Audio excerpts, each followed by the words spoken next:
সংগঠন আর থাকবে না। আওয়ামী লীগ শেষ, হাসিনার দপ্তর শেষ।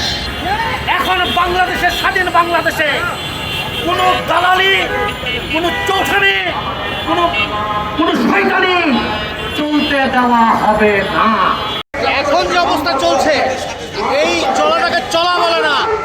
আজকে কোর্ট এবং সেনাবাহিনী মুখোমুখি দাঁড় করাবার চেষ্টা করা হচ্ছে, বাট ইট ইজ ক্লিয়ার এই সেনাবাহিনীকে সেনাবাহিনী বানিয়ে তৈরি করেছে কারা? আমরা এই সেনাবাহিনী চাই না। আমরা সেই সেনাবাহিনী চাই যে সেনাবাহিনী বাংলাদেশে থাকবে, বাংলাদেশের স্বাধীনতা এবং সার্বভৌমত্ব রক্ষা করার জন্য থাকবে। সেনাবাহিনী হবে সেই সেনাবাহিনী যে ভারতের বিরুদ্ধে সর্বক্ষণ লড়াইয়ের চিন্তা করবে, তার সাংবিধানিক মর্যাদা সাংবিধানিক আইনের এবং কাঠামোর মধ্যে নিয়ে আসে, তারপরে নির্বাচন করতে হবে। তার আগে বাংলার মাটিতে কোনো নির্বাচন হবে না। যারা শয়তান ঝুলায়, ইবলিশ এবং খবিশ, ভারতের দালাল শেখ হাসিনার দোষর সহ সকলের বিচারের আওতায় নিয়ে আসতে হবে, তাদেরকে ফাঁসি কার্যকর করতে হবে, ফাঁসি দিতে হবে। প্রথম দাবিটা হচ্ছে শেখ হাসিনার বিচার আমরা চাই, খুনি হাসিনার বিচার চাই। বাংলাদেশের যে জুলাই সনদ, তার সেই সনদের আইনগত ভিত্তি এবং সাংবিধানিক ভিত্তি দিতে হবে এবং বাংলাদেশের মাটিতে অবিলম্বে করতে হবে। এই আমরা সেই সেনাবাহিনী চাই, যেই সেনাবাহিনী সকাল বিকাল জীবনে এবং মরণে বলবে ভারত আমার শত্রু, হিন্দুস্তান আমার শত্রু। আমরা সেই সেনাবাহিনী চাই।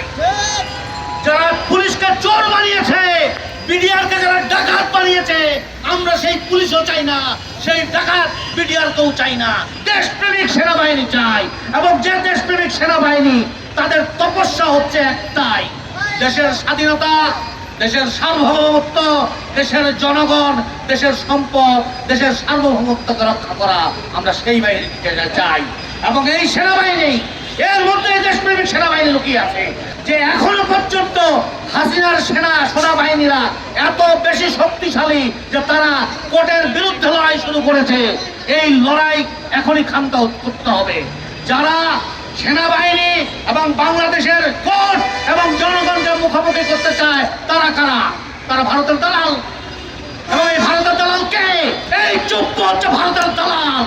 এই শাহাবুদ্দিন চুপ্পু, এই দালালি করাটাকে বন্ধ করতে হবে। বাংলাদেশকে যারা সেনা মুক্ত করতে চায়, তাদেরও বিরুদ্ধে আমাদের ঘোষণা। যারা সেনাবাহিনীর সদস্য, তাদেরকে ঝুলাই দিতে হবে, আর যারা দেশপ্রেমিক সেনাবাহিনী, তাদেরকে পুরস্কৃত করতে হবে।